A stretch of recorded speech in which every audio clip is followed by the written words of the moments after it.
Hello students and a very good afternoon to you all.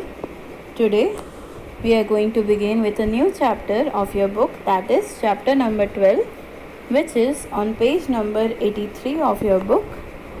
Chapter 12 is Youth and the Task Ahead, and the writer of this chapter is Dr. Karan Singh. Basically Dr. Karan Singh is an essayist. वो जो भी political या फिर जो भी societal essays होते हैं उन पर अपना सारा का सारा थीम एक्सप्रेस करते हैं. वो जब भी लिखते हैं इन्हीं टॉपिक्स पर बेसिकली वो लिखते हैं. Doctor Karan Singh is an Indian politician, acclaimed author and diplomat. वो कौन है? वो इंडियन पॉलिटिशियन भी रह चुके हैं और वो ऑथर भी हैं, प्लस डिप्लोमेटिक सोसाइटी से भी बिलोंग करते हैं. He is a diplomat, means अपने किसी भी काम में डिप्लोमा हासिल करना. He is known for his books on philosophy and political science. So basically वो एज पॉलिटिशियन रह चुके हैं. पॉलिटिक्स ही उनका बेसिक सब्जेक्ट है, मीन्स सिविक्स से रिलेटेड, एंड पॉलिटिकल साइंस पर उनका ऐसे ज़्यादा पॉपुलर है उनकी लैंग्वेज के थ्रू.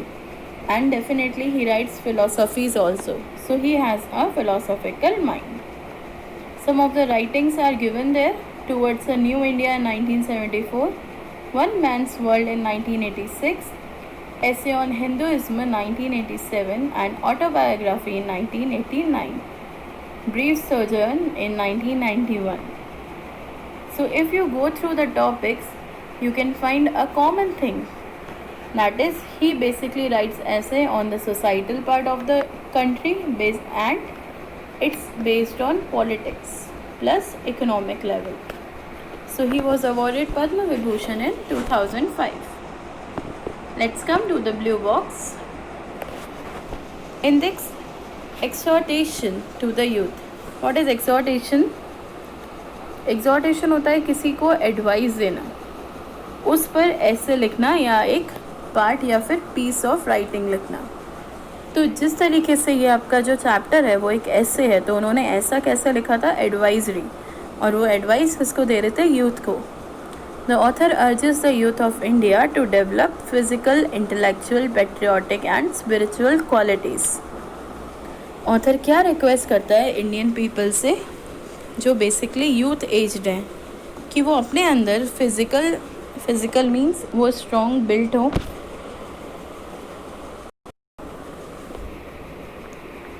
हाँ. तो फिज़िकली मीन्स क्या होता है कि वो स्ट्रॉन्ग हो, बहुत ज़्यादा अच्छे से या स्ट्रॉन्गली बिल्डअप हो.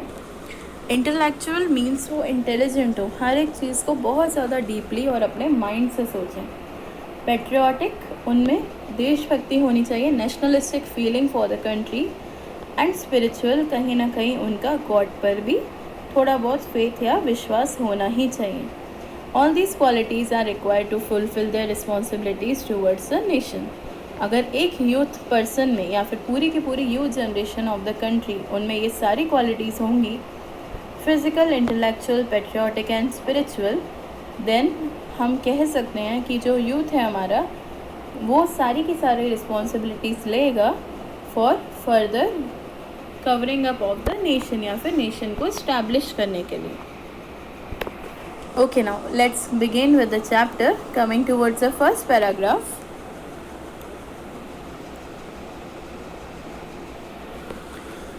Our freedom was won with great struggle and sacrifice after centuries of servitude to foreign rule, and it is important that those of who belong to the post-independence generation should not fall into the error of taking our freedom for granted. तो यहाँ पे author क्या बोलते हैं, जो हमारा freedom है वो हमें कैसे मिला है? जब हमने पूरी की पूरी तरीके से बहुत ज़्यादा स्ट्रगल और सेक्रीफाइस करें. वो भी हमने नहीं, हमारी प्री इंडिपेंडेंस एरा के लोगों ने, जो कि इंडिपेंडेंस के पहले इस कंट्री की फ्रीडम के लिए लड़ रहे थे. और उस सेक्रीफाइस के थ्रू जो भी हमने स्ट्रगल करे, सेक्रीफाइस करे, अपनी कंट्री को सब कुछ वापस दिलाने के लिए ऑलमोस्ट सेंचुरीज़ खर्च हो गई. और हम लोग उन सेंचुरीज़ में क्या कर रहे थे? साल 10 साल हम फॉरेन कंट्रीज़ को, फॉरेन रूलर्स को अपनी सर्विसेज प्रोवाइड कर रहे थे, हम उनको सर्विट्यूड कर रहे थे.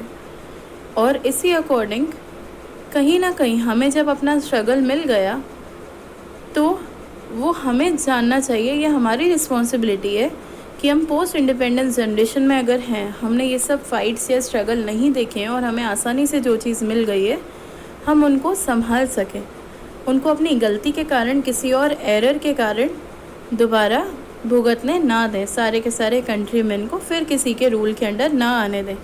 और ये हमारी रिस्पॉन्सिबिलिटी है कि हम अपनी फ्रीडम को टेकन फॉर ग्रांटेड ना लें, हम उसे इस तरीके से संभालें कि कोई और उसे हमसे खर्च या चुरा ना सके। एंड इस अकॉर्डिंग हमें अपनी फ्रीडम को बहुत ज़्यादा सिक्योर रखना है और आगे के लिए हर बार बचाए रखना है। The maintenance and strengthening of freedom is a task even more onerous than its attainment. तो फ्रीडम को पूरी तरह से मेंटेन करना हमारे लिए बहुत ज़्यादा ज़रूरी है और कहीं ना कहीं फ्रीडम ऐसा ही हमारे पास बना रहे, हमारे पास उसका अटेनमेंट रहे। तो ये हमारे लिए एक बर्डनसम रिस्पॉन्सिबिलिटी है, हमारे लिए ऑनरस है कि हम उस फ्रीडम को कभी भी दूसरों के हाथ में लगने ना दें और फ्रीडम को एनी हाउ हम बंधन में ना डालें। वी शुड बी फ्री, और इसके लिए हमारे पास एक बर्डनसम रिस्पॉन्सिबिलिटी है कि हम अपनी ड्यूटीज़ को प्रॉपरली फुलफ़िल करें। Coming towards the next paragraph, in any nation, the youth necessarily forms the vanguard in most spheres of activity. What is vanguard? Vanguard होता है जब आप कोई लीडिंग क्वालिटी या फिर एज लीडर डील करते हो। तो किसी भी नेशन के लिए जो यूथ है, जो यूथफुल जनरेशन है, जो अभी के प्रेजेंट टाइम की मॉडर्न सिविलाइजेशन की जनरेशन है, उसके लिए ही नेसेसरी है कि वो हर बार अपनी रिस्पॉन्सिबिलिटी को समझे और आगे आए नेशन में कभी भी कोई भी टास्क उनको मिले, ताकि वो अपनी लीडिंग क्वालिटीज़ को, अपने वैनगार्ड को समझे और सारी की सारी नेशनल एक्टिविटीज़ में अपना बहुत ज़्यादा इम्पॉर्टेंट एक रोल फॉलो करें। तो हर एक स्फीयर में, हर एक पार्ट में ऑफ द नेशन क्या ज़रूरी है कि हम नेशन को बचाने की एक्टिविटीज़ को करते रहें organise. And it is essential that at this critical juncture its power must be mobilized further to strengthen our integrity and our capacity to resist aggression. और कहीं ना कहीं हमारे लिए बहुत ज़्यादा ज़रूरी हो जाता है कि इस क्रिटिकल जंक्शन में, मतलब कि जंक्शन होता है कोई भी जॉइनिंग पोर्शन, लाइक हमारा माइंड भी है, वो हर बार क्रिटिकल ही रहता है। किस सेंस में? सोच के सेंस में। अगर हम पॉजिटिव सोचेंगे तो हमें ये लगेगा कि हाँ, हमारे सारे काम हो जाएंगे पॉजिटिवली, और इसी अकॉर्डिंग अगर नेगेटिव सोचेंगे तो काम बिगड़ते भी हैं और डेफिनेटली नेगेटिव रिजल्ट भी देते हैं। तो एनी हाउ जब हम दो जॉइनिंग या कंबाइंड सिचुएशन में लगे रहते हैं तो वो हमारे लिए क्रिटिकल हो जाती है कि हमें किसको फॉलो करना है। तो ये हमारे लिए ज़रूरी है कि हम अपने सारे के सारे पावर्स का यूटिलाइजेशन या फिर टाइम टू टाइम मोबिलाइजेशन कब करें? जब हमको बहुत ज़्यादा स्ट्रेंथ की ज़रूरत हो और उस स्ट्रेंथ को हम पॉजिटिव फॉर्मेशन में लगाएं। इसी अकॉर्डिंग हमारी जो इंटीग्रिटी है, इंटीग्रिटी मीन्स हमारी ऑनेस्टी या फिर हमारे जो भी बेसिक मॉरल प्रिंसिपल्स या वैल्यूज़ हैं हमारी कंट्री को लेकर, वो हर बार बने रहेगी।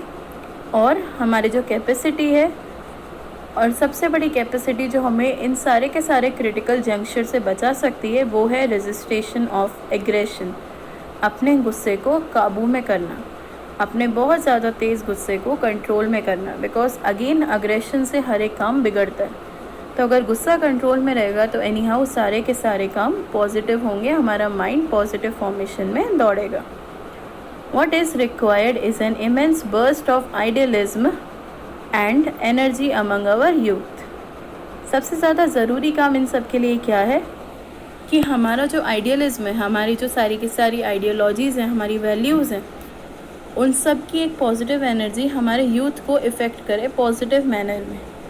तब जाके वो अपने सारे के सारे काम बहुत ज़्यादा एनर्जेटिक फॉर्म में और डीपली कर पाएंगे इन अ पॉजिटिव डायरेक्शन।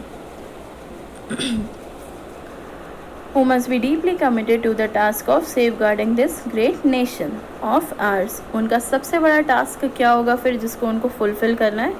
अपने नेशन को पूरी तरह से सेफगार्ड करना है, प्रोटेक्ट करना, जिसको कभी हमारे फ्रीडम फाइटर्स ने करा था। और इसी अकॉर्डिंग उस नेशन को पूरी तरह से अपना समझकर हर एक टास्क को करना। Founded on the twin ideals of secularism and democracy. और ये सब चीज़ें कब हमारी पूरी की पूरी सक्सेसफुल होंगी ऑफ सेफगार्डिंग द नेशन, जब हम दो आइडियोलॉजीज़ पर डिपेंडेंट रहेंगे या दो वैल्यूज़ पर। पहला है सेक्युलरिज्म, हर एक रिलीजन को फॉलो करना, क्योंकि अगर हम हर एक रिलीजन को अपना राइट देंगे तब जाके सारे के सारे यूथ पीपल एक साथ ज्वाइन होकर इस कंट्री के लिए एक ही आवाज़ में लड़ेंगे। और दूसरा होता है democracy. Definitely you all are aware of democracy. जब आप अपनी गवर्नमेंट खुद से चूज़ कर सकते हैं, आप वोट खुद से कर सकते हैं, तो एनी हाउ आपने वो डिसीजन कैसे लिया फ्रॉम योर माइंड। तो हर बार अपने माइंड को या इंटेलेक्ट को एक सही डायरेक्शन में ले जाना। इन particular, our young men and women studying in schools, colleges and universities have a special responsibility, for while they are no longer children, they have yet not got fully involved in the routine of adult life.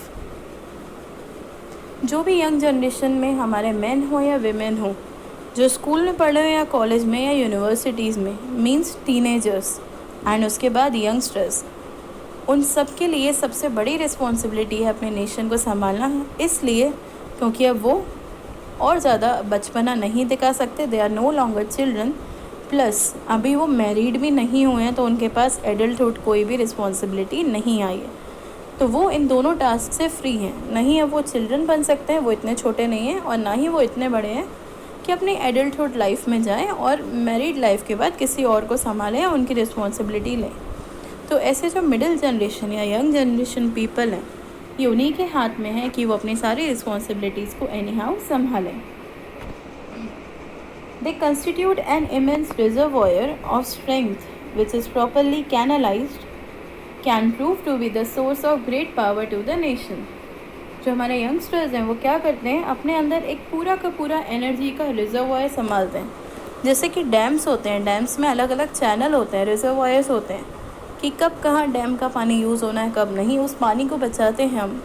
तो इसी according reservoirs होते हैं channels. तो हमारे अंदर अगर strength का, energy का चैनल होगा, तो हम अपने उस चैनल को कहाँ खर्च करना है, कहाँ नहीं, उस रिजर्वॉयर को संभाल पाएंगे।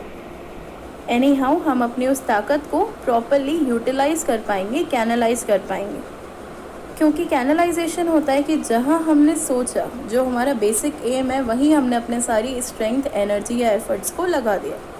तो यहाँ पर हमारा बेसिक एम क्या है, अपने नेशन को बचाना। तो जब भी नेशन को बचाने की ज़रूरत होगी, हमें गुस्से या अग्रेशन से काम न लेकर पावरफुल या स्ट्रेंथफुल होना है, ताकि हम अपनी सारी की सारी जनरेटेड एनर्जी जो हमारे रिजर्वॉयर्स में है उनको खर्च कर सकें नेशन के लिए। तभी वो हमारा एक प्रॉपर सोर्स बनेगा of great power to the nation. तभी हम नेशन को एक पावरफुल तरीके से हेल्प कर पाएंगे।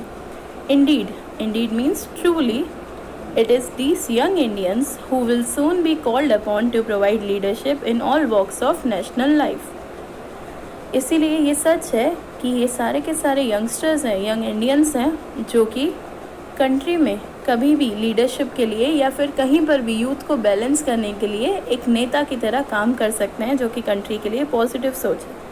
और हर एक नेशनल लाइफ की जो भी वॉक्स हैं, जो भी स्ट्रगल हैं, जो भी न्यू मूवमेंट्स हैं, उनमें पार्टिसिपेट कर सकते हैं। And they must train themselves to fulfil the future responsibilities with distinction. और उन्हें टाइम टू टाइम अपने आप को और ज़्यादा मजबूत करना चाहिए, और ज़्यादा ट्रेनी बनाना चाहिए, ट्रेन करना चाहिए कि वो अपनी सारी फ्यूचर रिस्पॉन्सिबिलिटीज़ को विथ डिस्टिंक्शन, मतलब कि और ज़्यादा अच्छे तरीके से संभाल सकें। Coming towards the next paragraph, I would like to address a few words in particular to our young man and women. If they are to be effective in the service of the nation, it is essential that they must fit themselves in every way for this task.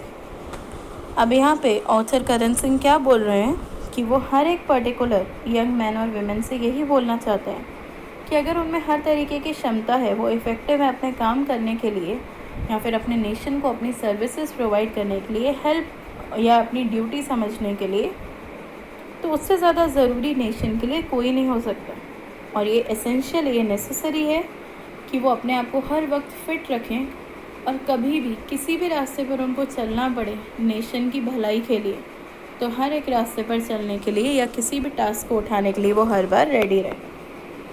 The building up of the vast and pulsating democratic nation is no mean undertaking, and a mere desire to be of service is not enough. जो हमारा बहुत ज़्यादा important energetic democratic nation है, हमें उसे इसी तरीके से बिल्डअप करना है कि कभी भी नेशन में जितने भी यूथ हैं, यंगस्टर्स हैं, वो अपने आप को कमज़ोर ना समझें, वो हर बार बिल्डअप या स्ट्रॉन्ग रहें। इसीलिए हम किसी भी चीज़ को अपने अंडर ले सकते हैं या किसी भी अंडरटेकिंग पर अपना राज बना सकते हैं। मीन्स अगर आप किसी भी यूथफुल लीडरशिप में हैं, आप उनके लीडर हैं, अगर आप ही स्ट्रॉन्ग नहीं रहे तो डेफिनेटली आपकी पार्टी भी स्ट्रॉन्ग नहीं रहेगी और आपको छोड़कर चली जाएगी। तो अगर आपको अपने नेशन को स्ट्रॉन्ग करना है तो बेटर है उसके सिटीज़न स्ट्रॉन्ग रहें। तो पहले सिटीजन्स का अपने ऊपर अंडरटेकिंग होगी, अपने ऊपर पूरा राइट होगा, तब जाकर वो अपने साथ अपने जैसे कुछ और लोगों को नेशन के लिए जोड़ पाएंगे। और यही ऑथर का डिज़ायर है कि वो अपनी सारी सर्विसेज नेशन के लिए दें और सारे के सारे यंगस्टर्स भी ऐसा ही करें, क्योंकि नेशन के लिए जितनी भी सर्विस दे दें वो कभी भी पूरी नहीं होती। टाइम टू टाइम जिस तरीके से पॉपुलेशन बढ़ती है वैसे ही रिस्पॉन्सिबिलिटी भी बढ़ती है, खर्चे भी बढ़ते हैं और नेशन को संभालना भी ज़रूरी होता है। It must be accompanied by the ability to do so effectively. और ये सब हमको तभी हेल्प करेगा जब हमारे अंदर एबिलिटी होगी या ताकत होगी कि हम हर एक चीज़ को अपनी रिस्पॉन्सिबिलिटी समझ के उसको इफ़ेक्टिवली परफॉर्म करें। We will end with our first class here and we will continue the chapter tomorrow as well, class. I know this chapter is too tough for you to understand, but for the question answers it is necessary because it is the most important chapter for boards as well. So thank you, class. Please go through the video once again.